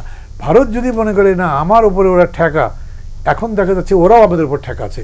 ওয়ার্ল্ড রিলেশনটাই এরকম যে পরস্পর মিউচুয়ালি ইন্টারডিপেন্ডেন্স না হলে কোনো জিনিসই কোনোভাবে টিকতে পারবে না, ওইরকম করে হবে না। সো আমেরিকানরা আসছে ভেরি গুড, নেদারল্যান্ডসরা ওরা আসছে ভেরি গুড, ফ্রেঞ্চরা আসছে ভেরি গুড। আমি বলি ইন্ডিয়া ভাই তোরাও আয়, একটা পজিটিভ কিছু নিয়ে আসো তোমরা, আমরা তো তোমাদের সাথে বন্ধুত্ব চাই, আমরা নিজেরা ইন্ডিপেন্ডেন্টলি আমাদের ভাগ্য গড়ব, তোমাদের সহায়তা নেব, পারলে তোমাদেরও সহায়তা করব। আমরা তো এই ইন্ডিয়ান ইকোনমি চাইতে খারাপ না, সেই অর্থে আমি বলছি যে এটা মিউচুয়ালি বেনিফিশিয়াল যদি হয় তাহলে হবে, আদারওয়াইজ কিছু হবে না। জি, মজিদুল ইসলাম সেলিম, যে রাজনীতিতে বরাবরই বিদেশ নির্ভরতার অভিযোগ, সেই জায়গায় নতুন বাংলাদেশে দাঁড়িয়ে যুক্তরাষ্ট্র বলি, ভারত বলি, এই যে বহুমাত্রিক সম্পর্ক, আন্তর্জাতিক ঘটনা বলি এবং আঞ্চলিক ঘটনা বলি, সেটা স্বাভাবিকভাবেই আমাদের অভিঘাতটা আমাদের দেশের রাজনীতির উপরে এসে পড়ে। এটা আমি মনে করি যে এটা হিসেবে রাখা উচিত, কিন্তু আমাদের সিদ্ধান্ত আমাদের জাতীয় স্বার্থকে অক্ষুণ্ণ রেখে, এবং জাতীয় স্বার্থ বলতে আমি এই দেশের অধিকাংশ মানুষ যারা শ্রমজীবী মানুষ, মধ্যবিত্ত মানুষ, তাদের স্বার্থকে সমুন্নত রেখে আগানোর পক্ষপাতী। বিষয়টা খুবই ভুল হবে যদি আমরা এটা মনে করি যে প্রবলেমটা হলো ব্যক্তিত্বের সমস্যা। আপা ভালো নেতা না ম্যাডাম ভালো নেতা, অমুক ভাই ভালো নেতা না অমুক ভাই ভালো নেতা, বিষয়টা তা নয়। বিষয়টা হলো গোটা ব্যবস্থাটাই পচে গেছিল আমাদের দেশে, এবং ব্যবস্থাটাকে আবার সুস্থ করতে হবে, রুগ্নতা থেকে মুক্ত করে আনতে হবে, এবং সেইখানে আমাদের সকলের সমবেত প্রচেষ্টা দরকার। একটা গণ অভ্যুত্থান হয়ে গেল, কার অবদান বেশি? এখন আমরা যদি তর্ক শুরু করে দিই যে সমন্বয়কারীদের অবদান বেশি না রাজনীতিবিদদের অবদান বেশি, আমি মনে করি যে মূর্তিভাবে আমি দেব, রথভাবে আমি, হাসে অন্তর্যামী, রবীন্দ্রনাথের একটা ক্ষণিকের একটা আছে। শুধু আসল অবদান যাদের, ছাত্র জনতার, তাদের মাইন্ডটাকে আমাদের বুঝতে হবে, তাদের স্বপ্নটাকে আমাদের বুঝতে হবে, তা না হলে এইটা টোটাল ফেলিয়ারের ভিতর পড়ে যাবে। এবং এই সরকারকে রক্ষা করার কোনো দায় আমাদের নাই, ডোন্ট মিসআন্ডারস্ট্যান্ড মি। দায়টা আমি শুরু করতে গিয়ে অন্য জায়গাতে, দায়টা হলো গণ অভ্যুত্থানকে আমাদের প্রোটেক্ট করতে হবে, তার স্বপ্নটাকে প্রোটেক্ট করতে হবে, এবং সেটাকে প্রোটেক্ট করার প্রয়োজনে আমরা এই অন্তর্বর্তীকালীন সরকারের সঙ্গে সহযোগিতা করা উচিত, বাই গিভিং অ্যাডভাইস, এবং অনেক সময় ক্রিটিক্যাল কমেন্টসও করতে হবে আমাদের, এবং তাকে পয়েন্ট আউট করতে হবে যে please don't go in this direction. এবং যে বিজয় অর্জিত হয়েছে, বিজয়কে সঙ্গত করা, এইটা যাতে হাতছাড়া না হয়, এইটা আমাদের একটা প্রথম কাজ। মেইন ব্যাপারটা কি, যেই দিকে আমাদের অ্যাটেনশন দেওয়া উচিত, আমাদের কনস্টিটিউশনে এখনও আছে, এবং সেইটা আমরা জান দিয়ে হলেও রক্ষা করব। প্রজাতন্ত্রের মালিক হলো জনগণ, এবং এইটার অর্থ কার্যকর করতে হলে পরে জনগণের ক্ষমতায়ন ঘটাইতে হবে, এবং সেই কারণেই সরকার জনগণের ইচ্ছা অনুযায়ী নির্বাচিত হোক, এবং নির্বাচন ব্যবস্থার সংস্কার করা একান্তভাবে প্রয়োজন। এর সঙ্গে আরও অন্যান্য বিষয় জড়িত, বাক ব্যক্তির স্বাধীনতা, বিচার বিভাগের স্বাধীনতা ইত্যাদি, এবং ডিজিটাল আইন, অমুক সময় তো অনেক কিছু এটার সঙ্গে জড়িত, কিন্তু ফান্ডামেন্টাল জায়গাটা হলো এইখানে। এবং ইলেকশন সিস্টেম আমাদের চেঞ্জ করতে হবে, চেঞ্জ করা প্রয়োজন। সংখ্যানুপাতিক প্রতিনিধিত্ব, এইটা কনস্টিটিউশনের একটা প্রবলেম, হয়তো আইনজীবীরা আরও ভালো বলতে পারবে যে এই গভর্নমেন্ট কনস্টিটিউশনে হাত দেওয়ার অধিকার আছে কিনা। না হলে পরেও সে তো একটা কনস্টিটিউশনাল কমিশন করতে পারে, অলরেডি একটা করছে। জি, এটা করছে। না, আমি বলছি যে national convention to discuss and bring about a consensus on the question of amendments of the constitution, সেই ধরনের পদক্ষেপের ভেতর আমরা যেতে পারি। এবং আরও সহজ, এগুলো আরও ডিটেলসে আলোচনা করার ব্যাপার। সুপ্রিম কোর্ট অ্যাপিলেট ডিভিশন একটা রায় দিয়েছিল, সংবিধান কাটা ছেঁড়া করতে করতে এমন একটা জায়গায় চলে গেছে। ইস্যুটা ছিল 5th অ্যামেন্ডমেন্ট নিয়ে, এবং খায়রুল হক সাহেব তখন জাস্টিস ছিলেন। না, ইস্যুটা আসলে 5th অ্যামেন্ডমেন্ট নিয়ে না ইয়ে ভাই, সেলিম ভাই, ইস্যুটা ছিল মুহসিন মহল নিয়ে। হ্যাঁ, কিন্তু 5th ওইখানে নিয়ে ওই আপনার গরু রচনা ঘাটে নিয়ে এসে ঘাস খাওয়াইছে। আচ্ছা, খায়রুল হক ইন্টেনশনালি এই আকামটা না না, আকামটা না, এটা it was brought is the argument and the judgement was যে 5th amendment stands null and void. সুতরাং constitution prior to the 5th amendment সেইটাই এখন চালু হবে। এখন আওয়ামী লীগ বলল যে কোর্টের তো কোনো অধিকার নাই কনস্টিটিউশন সম্পর্কে কিছু বলার। আমি তখন বলেছিলাম কোর্ট তো কনস্টিটিউশন সম্পর্কে কিছু বলে নাই, বরঞ্চ এটা পার্লামেন্টের ব্যাপার, এবং পার্লামেন্টকে বাইপাস করে যদি কোনো অ্যামেন্ডমেন্ট হয় সেটাকে নাল অ্যান্ড ভয়েড করার মাধ্যমে পার্লামেন্টের সার্বভৌমত্বটাকে কিন্তু তুলে ধরা হয়েছে। আমি মনে করি সলিউশন এইসব জায়গায় খুঁজে বের করা উচিত। আমরা যদি ওই জায়গায় চলে যাই যে প্রায়র টু 5th অ্যামেন্ডমেন্ট, যেখানে বাকশাল টাকশাল ইত্যাদি, এবং তার পরবর্তীকালের কয়েকটা হলো, যাই হোক ডিটেলস যাব না, যে আউট অফ নেসেসিটি কতগুলো, যেমন সুপ্রিম কোর্টকে আলাদা আলাদা বেঞ্চে ভাগ করেছিল সেগুলো বাতিল, কতগুলো করা হয়েছিল। এই জায়গায় যদি আমরা যাই তাহলে পরে কনস্টিটিউশন নিয়ে আমরা কিন্তু একটা কনসেনসাসে সহজেই আমরা পৌঁছে যেতে পারবো। যে নতুন বাংলাদেশে দাঁড়িয়ে ঢাকা ওয়াশিংটন বলি, ঢাকা দিল্লি বলি সম্পর্ক, দেখেন গ্লোবালাইজেশনের যুগে সম্পর্ক তো কিছু থাকবে, কিন্তু অবশ্যই জাতীয় স্বার্থে পরিপন্থী কোনো কাজ আমরা করব না, এটি হওয়া উচিত। যেমন এশিয়া প্যাসিফিক রিজনে আপনার চীন তাদের আধিপত্য বিস্তার করতে চায়, আমেরিকাও ওখানে আসতে চায়। আমেরিকার একটা ওখানে জরিপ আছে, সেখানে বলা হয়েছে যে 60%-এর উপরে কর্মক্ষম ব্যক্তি এই এশিয়া প্যাসিফিক রিজনে, এবং ব্লু ইকোনমি যেটা সমুদ্র অঞ্চলে থাকবে সেটাও প্রায় 55%-এর উপরে। আগামী দিনের ভর কেন্দ্র হবে এই অঞ্চল, অর্থাৎ শোষণ বলেন আর যে পরাশক্তিগুলোর, এটা কেউ ছাড়তে রাজি না। এবং আমি 2013 সালে যুগান্তরে লিখেছিলাম, 23 সালে প্রথম দিকে যখন ইলেকশন শুরু হয়নি, ভূ রাজনীতির ফাঁদে বাংলাদেশ, এখনো আপনি সেই ফাঁদের কথাই বলছেন। যেমন সাবেক প্রধানমন্ত্রী শেখ হাসিনাও বলছিল যে তারা ওই কি আমাদের কোন দ্বীপ নিতে চায়, সেন্ট মার্টিন হচ্ছে 400 বর্গ কিলোমিটার, তাদের দরকার 40,000 বর্গ কিলোমিটার। ওটাই আমাদের জায়গা আছে?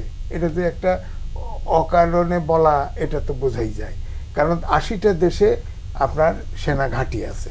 হ্যাঁ, বাংলাদেশ একটা স্ট্র্যাটেজিক জায়গা, তারা করতেই চাইতে পারে, তবে সেন্ট মার্টিন নিতে চাইছে এটা তো যুক্তিতে টেকে না, কারণ ও তাদের 40,000 বর্গ কিলোমিটার ছাড়া একটা সেনাঘাঁটি তারা করতে চায় না, ফ্লাইট উঠবে না। তো সুতরাং যাই হোক, ওই প্রশ্ন আমার বক্তব্য হচ্ছে যে, তবে যেটা ঘোষণা দিয়ে আসছে স্টেট ডিপার্টমেন্ট থেকে বলছে যে তারা অর্থনৈতিক সহযোগিতা করতে চায়, যেটা মান্না ভাইও বললেন, তারা হয়তো আমাদের বাজেটারি সহযোগিতা বা অন্য ক্ষেত্রে সফট লোন এই সেই দিতে চায়, কিন্তু আমাদেরকে লোন কিন্তু পে করতে হবে, এটাও মাথায় রাখতে হবে। ইতিমধ্যে মাথা পিছু লোন হয়ে গেছে 1.5 লক্ষ টাকা। আজকে যে শিশু জন্মে সেও কিন্তু 1.5 লাখ টাকার লোন নিচ্ছে, এই লোনটা আমরা রিপে করতে পারবো কিনা, হ্যাঁ, তো এটাও ভাবতে হবে। সুতরাং কোনটা নেব না, কোন প্রজেক্টের জন্য নেব না, এগুলো তো ভাবতে হবে। এবং যেমন চিটাগাঙে আপনার কর্ণফুলী নদীতে টানেল করছে, টানেলে প্রতি দিন খরচ হয় 35 লাখ টাকা, আর ওঠে হলো 8 লাখ টাকা। তো এইভাবে প্রজেক্ট করলে তো খালি লোন দিতে হবে, পে করতে হবে, আর লস দিতে হবে। সুতরাং এগুলো ভেবে চিন্তা করতে হবে। আপনি ধরেন আমরা এক্সপ্রেসওয়ে করছি, ভালো, কিন্তু শুধু গাড়ি ছাড়া তো কিছু চলে না। খুব বেশি হলে 3% লোক চলে ওটার উপর দিয়ে, ইনভেস্টমেন্টটা কত, ইনভেস্টমেন্টটা কত। আমি কিন্তু যে এক্সপ্রেস রেল ট্রেনটা করছে এটা কিন্তু মিরপুর থেকে আসে, উত্তর থেকে আসে, এটা কিন্তু কাজে দিচ্ছে। সুতরাং আমাদেরকে এগুলো হিসাব করতে হবে। যেমন পদ্মা ব্রিজ করছিল যখন, তখন একটা টক শোতে প্রথমেই আমি গেছি, তখন আমি বললাম যে দেখেন আমরাও কিন্তু যমুনা ব্রিজ ছিল, পরে বঙ্গবন্ধু ব্রিজ হয়েছে, আমার অঞ্চলে ওইটা হয়েছে, আমরা ভাবছিলাম যে এই উত্তর অঞ্চল একদম ধনী হয়ে যাবে। এখন তো শুধু উত্তরাঞ্চলের লোকদের প্যান্ট পরা শিখাইছে, ওরা সকালে উঠে বাসে আসে ঢাকায়, যে টাকাটা থাকে খরচ করে আবার বিকেলে চলে যায় ফকিরে। তো খুলনা অপেক্ষা করেন, তাই হবে দেখবেন। আর খুলনা তো যেতে হলে, যশোর খুলনা যেতে হলে ট্যাক্স আরও বেশি, টোল আরও বেশি। তো সুতরাং এগুলো হিসেব করে করে করতে হবে, উন্নয়ন তো লাগবেই। তো তারপরেও আমি বলবো যে ধরেন বিশ্বের যে পরাশক্তিগুলো এরা কিন্তু ভয়ঙ্কর। এখন যদি আপনি গণতান্ত্রিক দেশ হন, তাদের অ্যাভয়েড করে চলতে পারবেন না। যেমন ভারতের প্রশ্নই আসছে, আমাদের ইউনুস সাহেব বলছে, আমরাও মনে করি তারা তিন দিক ঘিরে আছে, বৃহৎ দেশ, বৃহৎ অর্থনীতি, সামরিক শক্তি বড়। আমরা তো তাদের সাথে যুদ্ধ করতে চাই না, কিন্তু আমরা এই দৈনিক ইচ্ছা করলেই গুলি করে মানুষ মেরে ফেলবে, তারা অ্যারেস্ট করুক, বিচার করুক, আমরা তো এটাই চাই। না, আপনি চীনের সাথে বর্ডারে 1 কিলোমিটার দূরে কোনো লেথাল ওয়েপন আনাই যাবে না, করতে পারবেন চুক্তি, আর বাংলাদেশের লোক গেলেই মেরে ফেলবেন, এটা তো হবে না, এটা তো হবে না। জি, ডক্টর আসাদুজ্জামান টিপন, এই যে নতুন বাংলাদেশে দাঁড়িয়ে যে বিদেশ নির্ভর রাজনীতি বেরিয়ে আসছে, রাজনীতির বিদেশ নির্ভরের বিষয়টা না, আসলে এরকম একটা ধারণা প্রচলিত হয়ে গেছে। যেমন যে আপনি যেমন প্রশ্নটা করলেন, আগে একসময় প্রশ্ন তো কি ডোনাল্ড লু আসছে, এগুলো একটা মিডিয়ার হাইপ তৈরি করা, আর কিছুই না।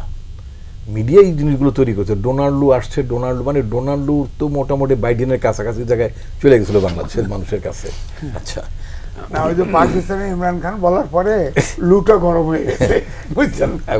আজিজ ভাই যে কথাটা বলে, আমি শুধুমাত্র একটা কথা যুক্ত করতে চোটের সাথে, পদ্মা ব্রিজের উপরে রেল চলছে, এই রেলটা কি খুব দরকার ছিল না? প্রতিদিন দুবেলা রেল চলাচল করে, ভাড়া হচ্ছে 350 টাকা। পরিসংখ্যানে মানে নিউজে আসছে যে পরিমাণ লস একটা, মানে যাত্রী তো কম, চলাচলও কম, প্রতি সিটের এগেনস্টে 3500 টাকা লস, অর্থাৎ 3850 টাকা যেভাবে চলছে, তাতে 3850 টাকা সিট ভাড়া যদি নেওয়া হয়, তাহলে রেল মোটামুটি লাভজনক হয়। লাভজনক মানে অ্যাটলিস্ট খরচ ওঠে। আপনি নিচ্ছেন 350 টাকা, যাত্রী নাই, কার জন্য করলেন? নড়াইলে ওখানে 6 লাইন সেতু কেন করলেন? কার জন্য করলেন? আপনার জনগণের জন্য করছেন না, আপনি করছেন ইন্ডিয়ান মালামাল বাংলাদেশে ঢুকবে, এখান থেকে ঢুকে মানে 7 সিস্টার্সে যাবে। বাংলাদেশের স্বাধীনতা বাংলাদেশকে বানানো হয়েছে, আমার স্বার্থ তো সে স্বাধীনতা যুদ্ধে সহযোগিতা করেনি, সোজা কথা। তার স্বার্থ পাকিস্তানতে ভাগ হলে তার লাভ হবে, আমারও স্বাধীনতা হলে আমার লাভ হবে। তো সে তার লাভের ব্যাপারটা বিবেচনা করছে, যেটা হলো পারস্পরিক স্বার্থ। একটা জাতির, একটা রাষ্ট্রের উচিত হতে তার নিজের স্বার্থটা মানে বোঝা। আমার দেশে তো সেই ধরনের একটা সরকার দরকার। যেমন মোদি সাহেব মার্কিন যুক্তরাষ্ট্রে যে বাইডেন সাহেবের সাথে আলাপ করছে যে বাংলাদেশে উগ্রবাদের উত্থান ঘটছে, আসলে কি তাই? এই যে নয়েজটা ক্রিয়েট করলো, তারপরে বলছে যে বাংলাদেশে উগ্রবাদের উত্থান ঘটলে, আপনি যদি যুক্তরাষ্ট্র প্রসঙ্গ আনলেন, যুক্তরাষ্ট্রের প্রতিনিধিও এখানে আসছেন, তো বাংলাদেশে উগ্রবাদের উত্থান ঘটলে ভারতের নাকি নিরাপত্তার সংকট দেখা দেয়। আমার দেশের প্রধানমন্ত্রী বা প্রধান উপদেষ্টা তো একই কথা বলার দরকার, তোমার দেশে যদি উগ্রবাদের উত্থান ঘটে, ওখানকার সংখ্যালঘুরা যদি নিরাপদ না থাকে, my prime minister should say, must say, যা তুমি আমার পার্শ্ববর্তী দেশ, ওখানকার সংখ্যালঘুরা, এটা মুসলমান হতে পারে, খ্রিস্টান হতে পারে, বৌদ্ধ হতে পারে, তো তোমার দেশে যদি সংখ্যালঘুরা যদি নিরাপত্তাহীনতার মধ্যে থাকে, তার তাপ কিন্তু আমার দেশেও লাগে। তোমার দেশের পরিস্থিতির কারণে আমি উদ্বিগ্ন। শুধু উনি উদ্বেগ প্রকাশ করবেন আর আমি খালি অ্যাড্রেস করব যে না মন্দির পাহারা দিচ্ছি, মাজার পাহারা দিচ্ছি, this is not the way. এটা তো রেসিপ্রোকাল হইতে হবে, মানে যেটা পারস্পরিক মর্যাদার ভিত্তিতে। আমার প্রধানমন্ত্রী, প্রধান উপদেষ্টা, রাজনৈতিক নেতাদের ওই গার্ডসটা, ওই স্পাইনটা থাকা দরকার, ঠিক আছে? তো এটা তখনই হয় রাষ্ট্রের পেছনে যখন জনগণ থাকে, সরকার পেছনে যখন জনগণ থাকে, তখন সরকার শক্তিশালী হয়, পাশে থেকে পুলিশ। এখন সমস্যা ইউনুস গভর্নমেন্টের জন্য সমস্যা হচ্ছে জনগণ অ্যাবসলিউটলি ইউনুস গভর্নমেন্টের জন্য আছে, অ্যাবসলিউটলি আছে। এবং এই মানে সেলিম ভাই একটা বলছেন যে সরকারকে রক্ষা করার দায় আমাদের নাই, এই সরকারকে রক্ষা করার দায় আমার আছে। এই সরকারকে যদি আমি রক্ষা করতে না পারি, ইউনূস সরকারকে যদি আমি রক্ষা করতে না পারি, তো ওই যে একজন উকি দিচ্ছে বলছে যে আমি কাছেই আছি, চট করে চলে আসবো, হ্যাঁ চট করে চলে আসবো। তো আমার মনে হয় ভুল বুঝছেন। আমি বলেছি গণ অভ্যুত্থানের সাফল্যকে রক্ষা করতে হবে নিঃসন্দেহে, এবং সেটা রক্ষা করার প্রয়োজনে এই অন্তর্বর্তীকালীন সরকারকে সহযোগিতা করা। অনুষ্ঠানের একেবারে শেষ আসলে যে গণ অভ্যুত্থানের স্বপ্ন পূরণের সামনের দিনে করণীয় এক বাক্যে অবশ্যই একেবারে শেষ। সেলিম ভাই, মান্না ভাই সবাই বলেছেন যে এই দেশে বহুবার গণ অভ্যুত্থান হয়েছে এবং গণ অভ্যুত্থানের আকাঙ্ক্ষা ইনক্লুডিং আমাদের মুক্তিযুদ্ধের চেতনা, মুক্তিযুদ্ধের প্রতি একটা আকাঙ্ক্ষা ছিল। 90 তো আমাদের সময়, আমাদের কন্টেম্পোরারি সময় 90 তো আমরা একটা লড়াই করেছি, আমাদের সেই আকাঙ্ক্ষাগুলো বাস্তবায়ন হয়নি। But we got N opportunity, যেটা ইউনূস সাহেব বলছেন যে ভীষণ মাপের একটা সুযোগ সৃষ্টি হয়েছে বাংলাদেশকে নতুন করে বিনির্মাণ করার। সেটা রাষ্ট্রকে গণতান্ত্রিক চরিত্রের দিকে নিয়ে যাওয়া, একটা গণতান্ত্রিক রাষ্ট্র ব্যবস্থা, একটি গণতান্ত্রিক সরকার নির্বাচিত করা, জবাবদিহিমূলক সরকার ব্যবস্থা প্রতিষ্ঠা করা, জনগণের আকাঙ্ক্ষা পূরণ করার জন্য। উনি যেটা বলেছেন, আমি যেটা ডেমোক্রেটিক ডিভিডেন্ডের চেয়ে বলতে, এটা পপুলেশন ডিভিডেন্ড এনজয় করছি আমরা। আমাদের দেশে বড় শ্রেণী এখন কিন্তু যুবক, যারা মোর দেন 60-70% তারা কাজ করে। সুতরাং এত বড় অপরচুনিটি যদি আমরা কাজে লাগাতে পারি, ইনশাআল্লাহ এই দেশ দাঁড়িয়ে যাবে। জি, আপনাদের চারজনকে আছে স্টুডিওতে সময় দেওয়ার জন্য ধন্যবাদ। দর্শক, বিএসআরএম গণতন্ত্র এখন আজ এই পর্যন্তই। আগামী পর্ব দেখার আমন্ত্রণ রইল। সে পর্যন্ত ভালো থাকুন, সুস্থ থাকুন।